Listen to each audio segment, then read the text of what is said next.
Tout le monde rêve de réussir. Mais pourquoi seulement une minorité y parvient-elle vraiment? Ce n'est pas seulement une question d'intelligence, d'opportunité ou de talent. C'est avant tout une question de choix. Pas seulement les choix que l'on fait, mais aussi ceux que l'on refuse de faire. La plupart des gens perdent leur temps et leur énergie dans des attitudes invisibles qui les retiennent prisonniers. Ils tolèrent des comportements toxiques, ils acceptent des habitudes destructrices. Ils se sabotent sans même s'en rendre compte. Et avec le temps, ces petits choix quotidiens détruisent leur potentiel. Avant de commencer, je veux que tu fasses quelque chose de simple mais puissant. Abonne-toi maintenant et active la cloche pour ne jamais manquer ces conseils qui peuvent littéralement transformer ta vie. Les personnes qui réussissent, elles, fonctionnent différemment. Elles comprennent que leur temps est précieux, que leur énergie est une ressource limitée, que leur vision est un trésor à protéger. Et pour cela, elles ont appris à dire non. Non à la médiocrité, non à la peur, non aux distractions qui n'apportent rien. Aujourd'hui, je veux t'ouvrir les yeux. Je veux te montrer les 7 choses que les gens qui réussissent ne font jamais. Pas rarement, pas parfois, jamais. Parce qu'elles savent que leur avenir dépend de cette discipline. Et toi, si tu veux avancer, si tu veux grandir, si tu veux écrire une histoire différente, alors prends ce message comme un miroir. Analyse ta vie, repère ce que tu dois éliminer. Et surtout, engage-toi à agir. Alors reste avec moi jusqu'à la fin. Car ce que tu vas découvrir pourrait être la ligne de séparation entre une vie ordinaire et une vie extraordinaire. 1. Les gens qui réussissent ne se comparent jamais aux autres. La comparaison est l'un des plus grands voleurs de joie et de productivité. Dans notre ère des réseaux sociaux, il est facile de croire que les autres vivent une vie parfaite. Voyages, réussite financière, couples heureux, voitures de luxe. Pourtant, la réalité est souvent bien différente. Mais ce piège de la comparaison détruit la confiance en soi et empêche d'avancer. Les gens qui réussissent comprennent que se comparer aux autres est une bataille perdue d'avance. Pourquoi? Parce que chaque personne suit un chemin unique avec ses propres opportunités, ses propres obstacles et son propre timing. Ce qui est juste pour quelqu'un d'autre ne l'est pas forcément pour toi. Là où la majorité pense « il est meilleur que moi, je suis en retard », les personnes qui réussissent pensent autrement. Je me compare uniquement à la personne que j'étais hier. Suis-je en train de progresser? Cette mentalité change tout. Au lieu de se sentir jaloux, frustré ou découragé, elles utilisent l'énergie pour évoluer. Chaque jour devient une compétition saine, mais contre soi-même. Exemple concret, un sportif de haut niveau ne peut pas passer son temps à se demander si son adversaire est plus rapide ou plus fort. Il se concentre sur son entraînement, sur ses performances, sur ses progrès personnels.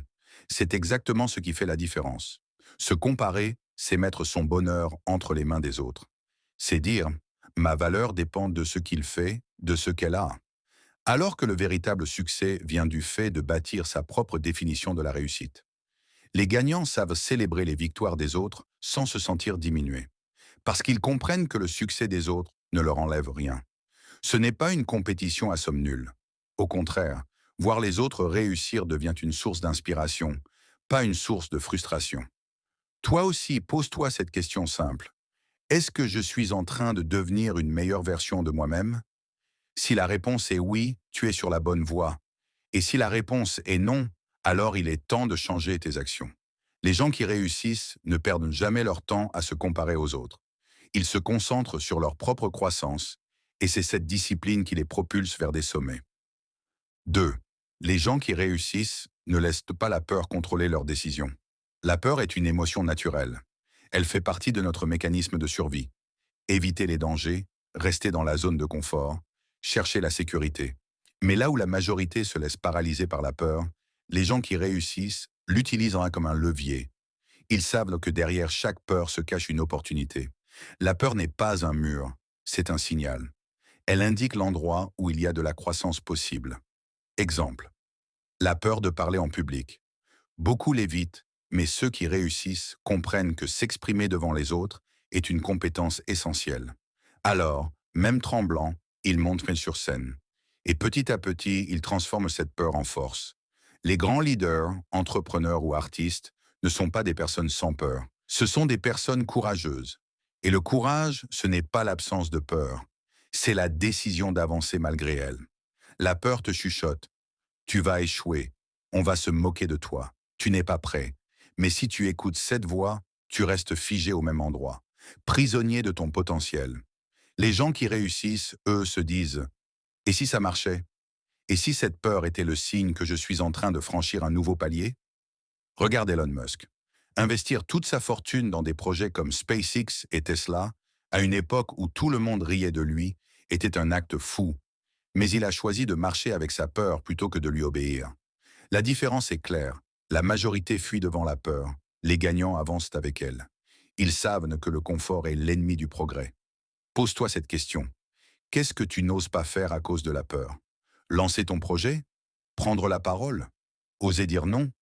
Ces peurs sont précisément les portes qui mènent à ta croissance. Les gens qui réussissent ressentent la peur comme tout le monde, mais ils refusent de la laisser décider à leur place. Et c'est cette audace qui leur ouvre des opportunités que les autres ne verront jamais. Troisième, les gens qui réussissent ne cherchent pas à plaire à tout le monde. Vouloir plaire à tout le monde est l'une des illusions les plus destructrices. Tu peux être la personne la plus gentille, la plus talentueuse, la plus généreuse. Et pourtant, il y aura toujours quelqu'un pour te critiquer, te juger ou te rejeter. Les gens qui réussissent l'ont compris. Plaire à tout le monde, c'est plaire à personne. Car pour être aimé universellement, il faut s'effacer, se conformer, diluer sa personnalité jusqu'à disparaître. Et disparaître, c'est exactement l'opposé de réussir. Les gagnants, eux, assument leurs choix, leurs valeurs, leurs visions. Ils savent que certains vont les critiquer, que d'autres vont les détester. Mais ce n'est pas grave. Leur but n'est pas de plaire, mais de contribuer, d'apporter de la valeur, de laisser une trace. Regarde Martin Luther King. Il n'a pas cherché à plaire. Il a dit des vérités qui dérangeaient. Résultat, il a changé le cours de l'histoire. Regarde Steve Jobs. Son obsession pour le design parfait agaçait beaucoup de ses collègues. Mais c'est cette exigence qui a créé Apple. Chercher à plaire, c'est vivre pour les attentes des autres. Mais réussir, c'est vivre pour sa mission. Les gens qui réussissent comprennent que les critiques sont inévitables, mais que leur vision mérite d'être poursuivie malgré tout. Ils savent aussi une chose capitale. Plaire à tout le monde signifie trahir ses propres valeurs. Et ils préfèrent déplaire en étant vrai que plaire en étant faux. Demande-toi, est-ce que tes choix sont guidés par ce que tu veux ou par ce que les autres attendent de toi? Parce que si tu vis pour être accepté, tu te condamnes à l'insatisfaction. Les gens qui réussissent ne cherchent pas l'approbation universelle. Ils avancent avec conviction et laissent ceux qui n'aiment pas parler. Leur mission est trop importante pour être sacrifiée sur l'autel du regard des autres. Quatrième, les gens qui réussissent ne s'accrochent pas aux excuses. Les excuses sont le refuge préféré de ceux qui stagnent. Je n'ai pas le temps, je n'ai pas l'argent, je n'ai pas de contact, je n'ai pas eu de chance. Ces phrases sont si courantes qu'elles semblent parfois légitimes. Mais la vérité, c'est que les excuses ne font que te maintenir prisonnier de l'inaction. Les gens qui réussissent refusent catégoriquement de vivre dans ce mensonge. Ils savent qu'il y a toujours deux options. Trouver une excuse ou trouver une solution. Et les excuses ne construisent rien. Regarde Oprah Winfrey. Née dans la pauvreté, victime d'abus, rejetée, elle avait toutes les excuses possibles pour échouer. Mais elle a choisi la responsabilité. Elle s'est battue, elle a appris, elle a travaillé, et elle est devenue une icône mondiale. Regarde Nick Vujicic, né sans bras ni jambes. Combien de personnes auraient dit « C'est impossible, je ne peux rien faire de ma vie ». Lui, il a choisi de devenir un conférencier qui inspire des millions de personnes. Les excuses sont confortables, mais elles coûtent moins cher. Elles te volent ton potentiel, elles tuent tes rêves avant même que tu n'essaies. Les gens qui réussissent, eux, savent que le chemin sera difficile, imparfait, rempli d'obstacles. Mais ils ne se permettent pas de s'arrêter à cause d'une excuse. La clé est simple. Remplacer « je ne peux pas » par « comment puis-je ». Ce petit changement d'état d'esprit transforme les obstacles en opportunités. Les gens qui réussissent ne s'attachent jamais aux excuses. Ils assument, ils prennent la responsabilité et ils avancent malgré les conditions imparfaites. Et c'est cette mentalité qui les distingue. 5. Les gens qui réussissent ne gaspillent pas leur énergie dans les petites batailles. Chaque jour, Nous avons un stock limité d'énergie mentale et émotionnelle. La question est, où l'investis-tu? La majorité des gens le dépensent dans des disputes inutiles, des jalousies, des critiques ou des distractions qui ne rapportent même rien. Résultat, ils n'ont plus de force pour ce qui compte vraiment. Les gens qui réussissent, eux, savent choisir leur bataille. Ils comprennent que l'énergie est une ressource sacrée et qu'elle doit être investie uniquement dans ce qui alimente leur vision. Exemple, un entrepreneur ne va pas perdre son temps à répondre à chaque critique sur les réseaux sociaux. Il va se concentrer sur améliorer son produit. Exemple, un leader ne gaspille pas son énergie à prouver qu'il a toujours raison. Il la met à résoudre des problèmes importants. Les petites batailles sont souvent une distraction. Elles te donnent l'illusion d'être occupé, mais elles t'éloignent de ta mission. Les gagnants pratiquent de l'art du focus. Ils savent dire « ce combat ne vaut pas mon énergie ». Ils sont capables d'ignorer les attaques, de se détacher des opinions et de rester concentrés sur leur vision, parce qu'ils savent que la victoire finale n'est pas dans les petites querelles, mais dans l'accomplissement de leur mission. Demande-toi, combien d'énergie perds-tu chaque jour dans des conflits, des comparaisons, des distractions? Et si tu réinvestis cette énergie dans ta croissance personnelle, dans ton projet, dans ton rêve? Les gens qui réussissent ne se dispersent pas. Ils préservent leur énergie pour les grandes batailles, celles qui construisent leur avenir. 6. Les gens qui réussissent ne vivent pas prisonniers du passé. Le passé est un professeur, pas une prison. Pourtant, beaucoup de gens s'y enferment. Ils ruminent leurs échecs, regrettent leurs erreurs, se blâment pour ce qu'ils n'ont pas fait. Et pendant qu'ils regardent en arrière, ils manquent dans le présent et l'avenir. Les gens qui réussissent ont une approche différente. Ils apprennent du passé, mais ils ne s'y attachent pas. Chaque erreur devient une leçon. Chaque échec devient un tremplin. Exemple, Thomas Edison a échoué des centaines de fois avant d'inventer l'ampoule. Quand on lui demandait s'il ne se décourageait pas, il répondait « Je n'ai pas échoué. J'ai trouvé 10 000 façons qui ne fonctionnent pas. » Voilà la mentalité des gagnants. Vivre dans le passé, c'est refuser la possibilité d'un avenir meilleur. Les gens qui réussissent choisissent de se libérer des regrets. Ils savent que chaque jour est une nouvelle opportunité. Ils ne laissent pas non plus les blessures anciennes dicter leur futur. Oui, ils ont été trahis, rejetés, humiliés. Mais ils refusent de rester définis par ces expériences. Leur force est de transformer leur douleur en moteur.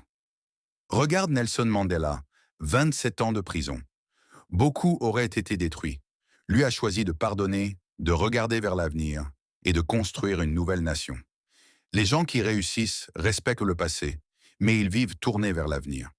Leur regard est fixé non pas sur ce qui est derrière eux, mais sur ce qui est encore possible. 7. Les gens qui réussissent ne se contentent pas du minimum. La médiocrité, c'est le plus grand ennemi du succès. La majorité fait juste assez pour s'en sortir, assez pour garder leur emploi, assez pour être correct, assez pour ne pas échouer totalement, mais jamais assez pour exceller. Les gens qui réussissent, eux, ont une règle simple. Ne jamais se contenter du minimum. Ils visent l'excellence, pas l'acceptable. Michael Jordan n'était pas seulement talentueux. Il restait après les entraînements quand tout le monde était parti. Il répétait les mêmes gestes des milliers de fois. Il cherchait toujours à s'améliorer, même au sommet. Les meilleurs entrepreneurs testent, apprennent, innovent sans cesse. Ils ne disent pas « c'est suffisant ». Ils disent « comment puis-je faire mieux ?» Cette obsession de l'excellence est ce qui crée la différence. Parce qu'au final, la vie ne récompense pas l'effort moyen.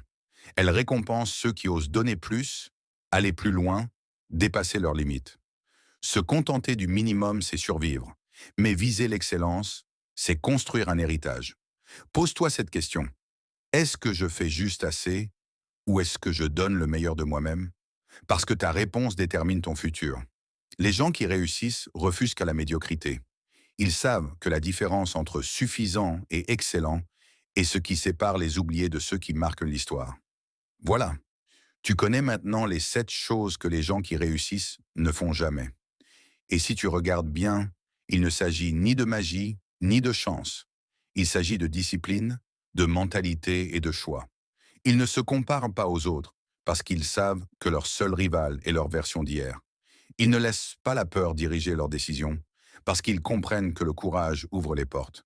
Ils ne cherchent pas à plaire à tout le monde, parce qu'ils ont choisi leur mission avant l'approbation. Ils ne s'accrochent pas aux excuses, parce qu'ils préfèrent les solutions aux justifications. Ils ne gaspillent pas leur énergie dans les petites batailles, parce qu'ils savent que leur vision mérite toute leur force. Ils ne vivent pas prisonniers du passé, parce qu'ils savent que chaque jour est une nouvelle opportunité. Et enfin, ils ne se contentent pas du minimum, parce qu'ils visent l'excellence. Ces 7 choix, répétés jour après jour, construisent un état d'esprit différent. Cet état d'esprit forgeait la réussite. Maintenant, c'est ton tour. Demande-toi, parmi ces 7 choses, laquelle te retient le plus aujourd'hui? La comparaison? La peur? Les excuses? Le passé? Identifie ton point faible et attaque-le. Élimine-le de ta vie. Ne crois pas que tu dois tout changer d'un coup. Le succès, c'est une accumulation de petites victoires quotidiennes. Si tu supprimes une habitude toxique, tu libères déjà une énorme énergie pour avancer. Puis une autre, puis encore une autre. Et bientôt, tu réaliseras que tu as changé de dimension. La différence entre ceux qui réussissent et ceux qui stagnent n'est pas la chance. C'est le courage de dire non à ce qui détruit leur potentiel. Alors je t'invite à faire ce choix aujourd'hui. Refuse les habitudes toxiques. Choisis la discipline. Choisis la croissance. Choisis ton futur. Et si ce message t'a parlé, ne le garde pas pour toi. Partage-le, abonne-toi et surtout, applique-le. Parce que ta réussite ne dépend pas de ce que tu sais. Elle dépend de ce que tu fais.